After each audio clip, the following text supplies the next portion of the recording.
Sampurasun, kasang rumuhun. Assalamualaikum ya ahal kubur. Assalamualaikum ya ahal biar. Kali ini saya sedang berada di alas Pasarean. Nah, inilah alas atau hutan Pasarean, sekitar berapa ya?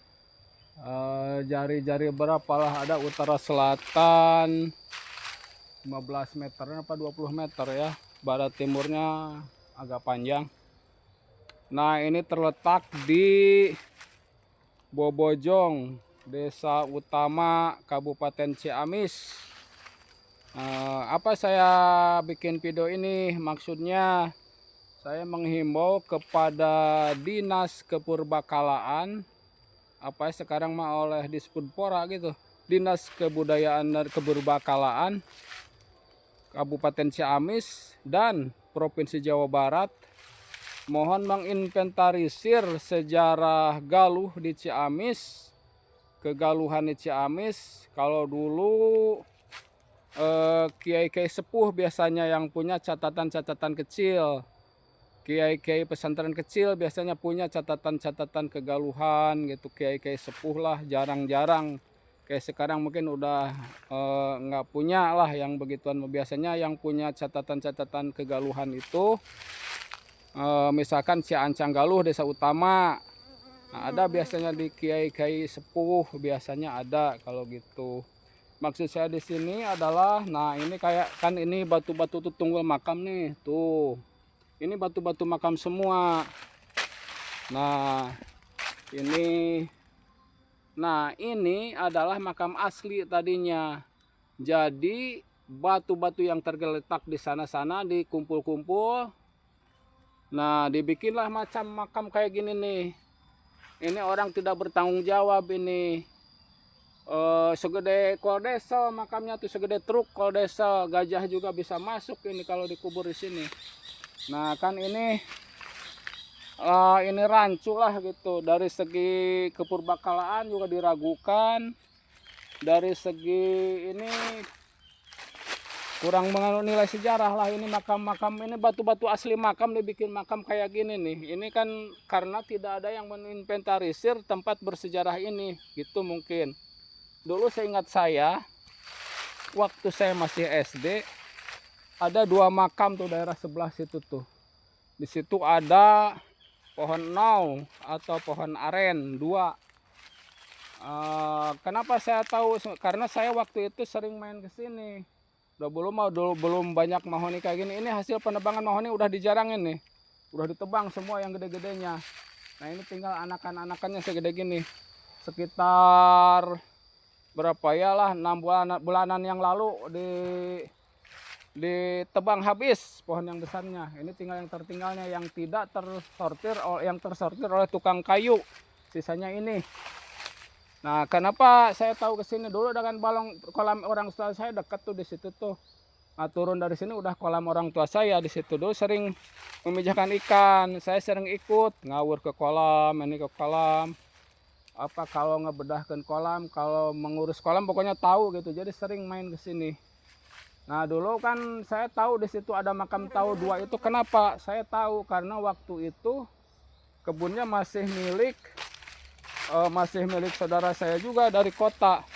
Cuma sekarang ya dari kota Ciamis maksudnya. Cuma sekarang sudah meninggal dunia di Mekah, ya itu pemiliknya yang meninggalnya di Mekah. Dulu keluarga beliau sering ngambil sini, kan banyak pohon tangkil tuh. Ngambil tangkil itu di sini. Jadi saya tahulah, sering mampir ke rumah orang tua saya, masih family.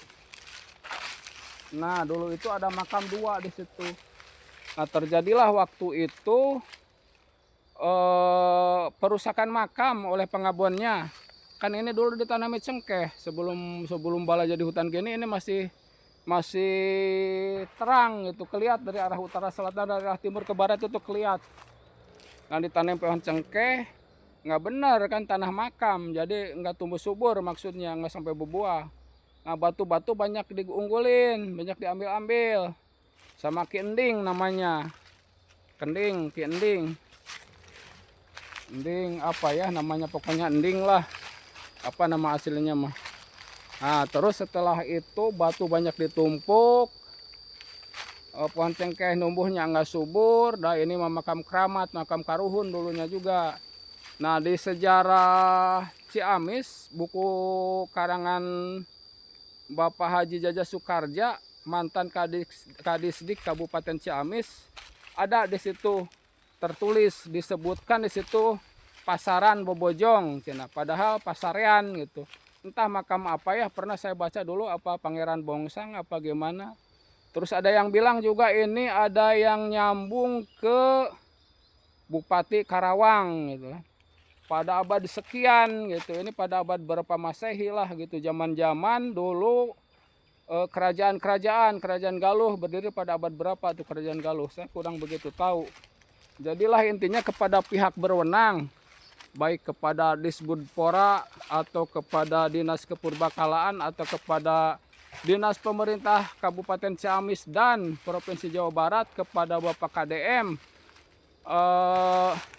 tolonglah diinventarisir Pak, ini sejarah pasarean di Desa Utama Kabupaten Ciamis. Sejarah Galuh Utama Kabupaten Ciamis, ada makam pembesar kerajaan di Pasarean letaknya, Pasarean Bobojong Desa Utama. Saya sebut sekali lagi, Pasarean Bobojong Desa Utama. Nah, ini kawasannya ini. Saya khawatir aja gitu. Jadi para turunan Galuh yang akan datang leungiteun udagan. Nah, itu tidak tahu sejarah karuhunnya, tidak tahu asal leluhurnya. Nah, ini pada sejarah Galuh di Utama Ciancang Galuh Utama Kabupaten Ciamis, ada masuk dalam sejarah Galuh Kabupaten Ciamis. Di antaranya peninggalannya ini ada Pasarean, makam Pasarean Bobojong. Nah, kalau orang-orang tua cerita dulu, katanya di sini lah keramat lah gitu lah. Keramat suka ada cahaya yang ke atas gitu kayak lampu merkuri. Ya kalau udah dulu mah gelap di sini tuh. Kalau dikaji secara ilmiah mah ya mengertilah itu gas fosfor mungkin bertahun-tahun berabad-abad dari dalam kubur kan keluar gitu kayak supalemer kalau bahasa Sunda mah. Jadi apa ya, mengeluarkan sinar gitu, fosfor. Mungkin itu dari segi ilmiahnya. Cuma yang jelas ini adalah makam karuhun Ciancang Galuh. Di situ tuh baru banyak batu tuh, ada makam dua gede di situ tuh, daerah-daerah sini ada pohon-pohon nau. Mang Idin saksinya, Mang Idin Sahidin. Dulu waktu itu beliau masih di PGA, sekolah PGA. Saya kala itu masih SD lah. Mungkin SD di atas kelas 2 ya, kelas 3 sampai kelas 5. Udah ingat saya juga. Beliau sering ngagarungsang di pohon nau ini kan, dua pohon nau di atasnya berdempetan daunnya. Apa itu garungsang? Garungsang adalah alat untuk menangkap tupai terbuat dari bambu gitu, dilengkung-lengkung. Ada talinya, jeratnya. Nah, waktu itu careh juga kan loncat gede-gede, segede-gede kucing itu kan di pohon nau itu. Saya ingat sekali jatuh-jatuh ke sini. Careh gitu, dan ada batu numpuk makam dua gede. Dan pada waktu itu, pada waktu jaya-jayanya Porkas dan SDSB ya. Saya waktu itu mah udah SMP kayaknya, waktu Porkas mah. SDSB mah udah masuk ke SMP. Di sini sering banyak yang tapa berata semalaman gitu. Saya sering ngawur ikan ke situ. Saya waktu itu sekolah SMP bagian siang. Jadi saya sering ngasih makan ikan, kan anak ikan tuh dipijang di kolam situ. Suka ada orang yang keluar ke hutan dari situ, dari sini ke situ turun. Itu orang jauh, bukan orang sini, orang Gombong, orang Purwokerto gitu kan, bukan orang sini. Nah, beliau orang-orang jauh gitu. Dan di makam-makam di sini ini, di makam-makam sini apa dulunya itu banyak cangkang rokok gitu kan berserakan gitu. Mungkin semalaman dia banyak nyamuk, dia ngerokok. Yang tapa itu, yang cari nomor itu, mungkin dia udah ngerokok. Nah, daerah-daerah sini lah udah rusak punah. Ada pohon nau 2, pohon nau, batunya ditumpuk-tumpuk sama yang pengebun itu. Nah, sekali lagi kepada pihak dinas kepurbakalaan baik dari kabupaten ataupun provinsi, kalau perlu dari Belanda Pak, dari Sugan Sejarah di Belanda ada catatannya di sana di Museum Den Haag. Belanda sejarah Galuh utama, sejarah Galuh Ciancang utama tuh pada zaman Bupati siapa ya, Aryan Ratnanuningrat apa diganti jadi utama. Nah dulunya Galuh, dulunya Ciancang Galuh. Desa utama itu dulunya namanya Ciancang Galuh. Ya, terima kasih kepada pihak pemerintah, kepada pihak Disbudpora, kepada Dinas Provinsi Jawa Barat juga, kepada Bapak KDM. Mohon diinstruksikan kepada kantor dinas kabupaten Pak supaya ini dilestarikan lah gitu. Ada semacam inventarisasi biar situs-situs di sini enggak rusak punah sama sekali. Ini masih ada batu-batu, cuma sayangnya udah palsu, udah dibikin palsu. Ini rusak nih dari batu-batu yang tergeletak di ini apa dikumpul-kumpul. Apa saya harus ngegali lagi di sini, ngegali makam sekitar setengah meter gitu biar ketemu nih. Terima kasih. Assalamualaikum, sampurasun, salam budaya, salam Nusantara, selamat siang Indonesia, atur nuhun.